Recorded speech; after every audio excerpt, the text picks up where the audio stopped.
Hi, and welcome back to Psychology with me, Mr. Snyder, and today we are going to pick up right where we left off with the second half of Module 7, and we'll begin by talking about how the auditory sensory system works. But first of all, let's go ahead and talk about sound. What is sound? Sound is not like light, or it's not like particles coming at you, but it is vibrations of the molecules in the air between the sound source and your ear, and they expand, contract, and travel in waves. And so there's three properties of a wave, and one would be the wavelength. That's interpreted as a frequency or a pitch, we would call it, high, medium, or low. The faster the waves or the closer they are together, that would be a higher pitch, and the further they are apart, that would be a lower pitch. Amplitude is volume, or basically how loud or soft a sound is, and we measure that in decibels. And the purity is interpreted as what we call a timbre, or how rich the sound is. And we measure these wavelengths in hertz, and how many cycles or waves per second, and that is how we measure the frequency of the sound. So here you can see sort of a demonstration, or a little figure about sound. Like I said, the higher the wave, the louder the sound. The lower the wave, the softer the sound. If the waves are close together, you'll have a higher frequency. If they are further apart, you'll have a lower frequency. And then a decibel is how you measure loudness. And here are some examples of some various decibels. The pain threshold is between 120 and 125 decibels between your that's when it starts to really hurt the ear. But damage begins as low as 85. And you can see that's basically a subway train is 100, a vacuum cleaner is 70, so anywhere in there could begin to have ear damage. And that's why the earbuds that fit inside of your ear, I see students walking down the hallway every day with these in, and I can hear the song that they're listening to. They're damaging their hearing, and their hearing, once it goes away, will not come back. That's one type of hearing loss that we cannot replicate. We cannot help, we cannot fix yet, so we need to be more careful with your earbuds. That's why they have most MP3 players have a safety setting that won't let you go above a certain volume level. So how is the ear structured? Basically, the outer part of the ear, or the visible part right here, is called your pinna, and it funnels the sound from the outside into the ear. You know, some animals have different types of pinnas. If you put your hands up here like this, yes, it looks funny, but you can also hear much better, and that is because the sound is being funneled into your ears more. Down the hole in your ear is called the auditory canal. It runs from the pinna to the eardrum, and the eardrum is the end of the outer canal, or the outer ear, and the beginning of the inner ear. So it's the thin section of skin. It can be ruptured, so you need to be careful. It covers the opening into the middle part of the ear. And so the sound hits the eardrum, it vibrates and causes the three bones in the middle of the ear. They have fancy names, but we're just going to refer to them what they look like: the hammer, the anvil, and the stirrup. Those vibrate, and those hit against the cochlea, which is a snail-shaped structure of the inner ear that's filled with fluid. The basilar membrane is a membrane running through the middle of the cochlea. Some other organs that you should know about but aren't really, we're not going to really talk about them, is the organ of Corti and the auditory nerve. Auditory nerve runs from the cochlea to the inner ear. And so the sound waves cause the eardrum to vibrate. The eardrum hits against those bones. It's happening right now as you're listening to this. Causes the bones in the middle of the ear to amplify the sound. The stirrup transmits its vibration to the fluid in the inner ear. The inner ear vibrates as the oval window to the cochlea vibrates. The basilar membrane contains these little hair-like cells that send signals via the auditory nerve to the thalamus, where all the sensory information goes. And the thalamus relays the information to the auditory cortex in the opposite uh, temporal lobe of your brain.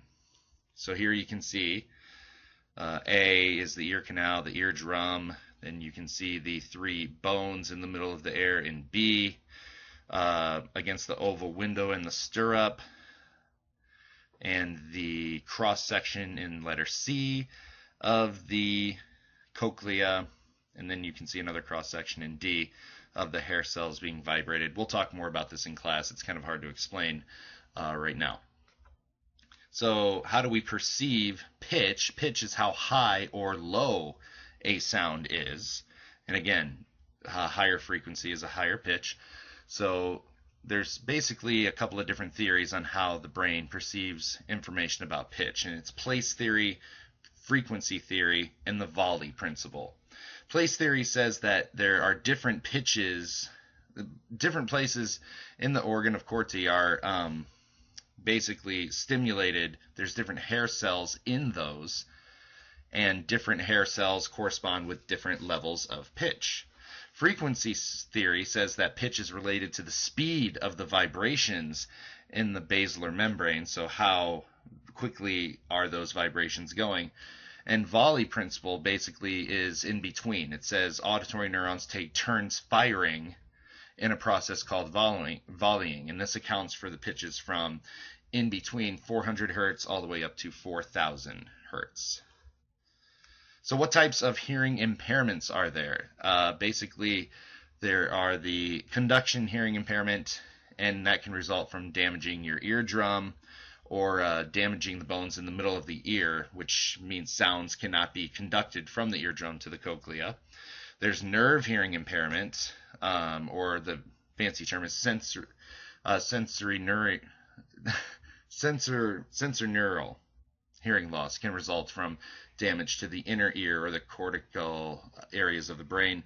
Tinnitus is the ringing in one's ears that are caused by infections or loud noises. And basically, if you hear that ringing, that is the sound of the frequency that perceives that pitch kind of dying off, and you won't be able to hear that pitch very well anymore. How do we treat it? We can give a cochlear implant, which is a microphone implanted just behind the ear that picks up sound from the environment. You may have seen some people with these behind their ears.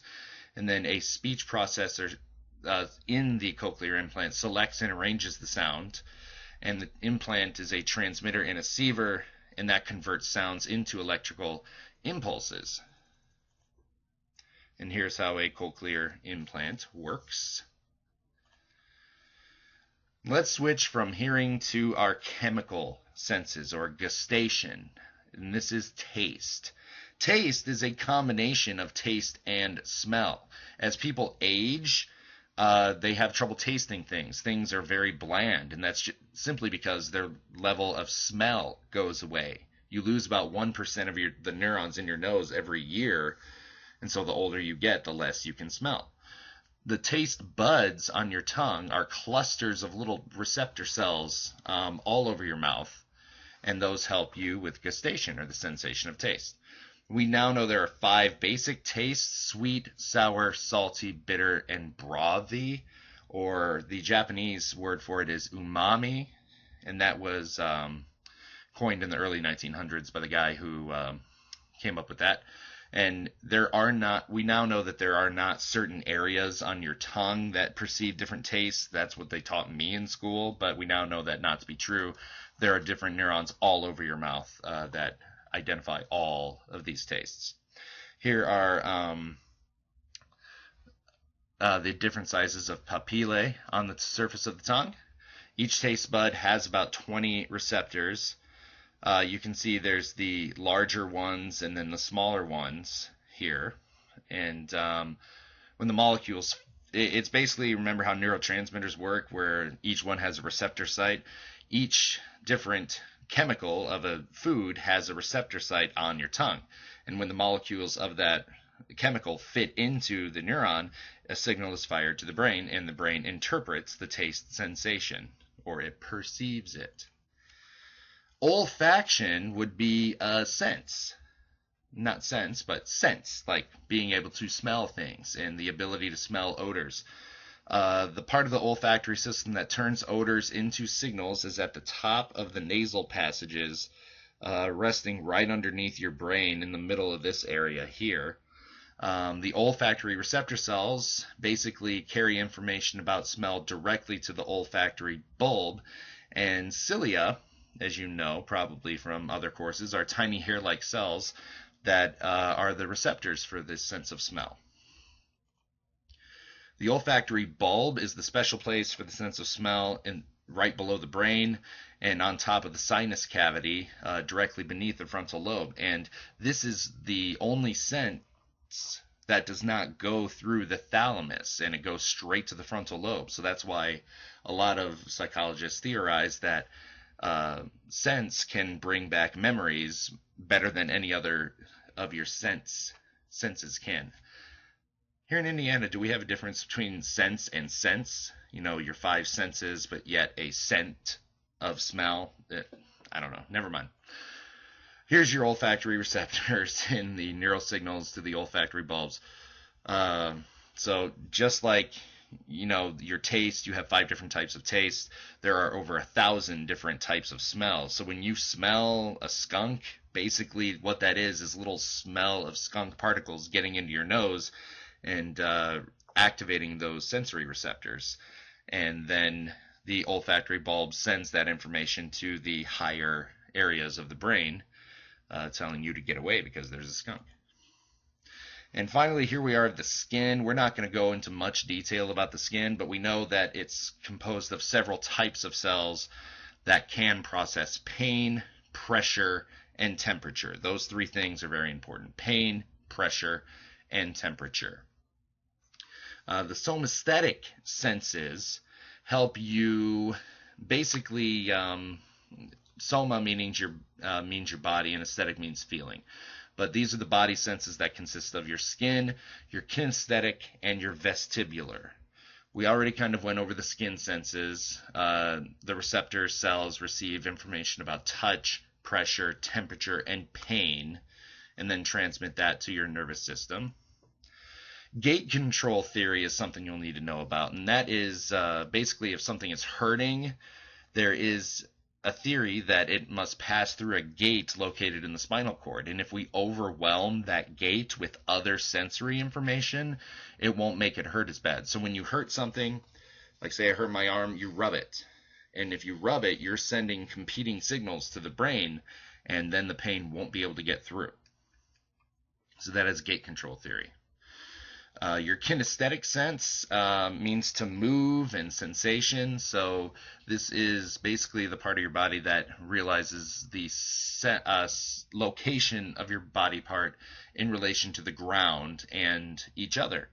And they're located in the muscles, tendons, and joints. Here I want to talk about your vestibular sense now. Is basically the sensations of movement, balance, and body position, and these are located in your ear, which is why if you get an earache, sometimes you feel dizzy or nauseous. The different kinds of vestibular organs are the otolith organ and the semicircular canal.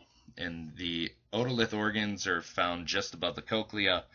They're tiny sacs filled with a gelatin-like fluid. Think of like fruit floating in jello. And when these crystals in this gelatin-like fluid vibrate, they set off receptors, helping you with your sense, your position, your body position. And the semicircular canals stimulate receptors when rotated in the ear as well. And sensory conflict theory is what we think causes motion sickness.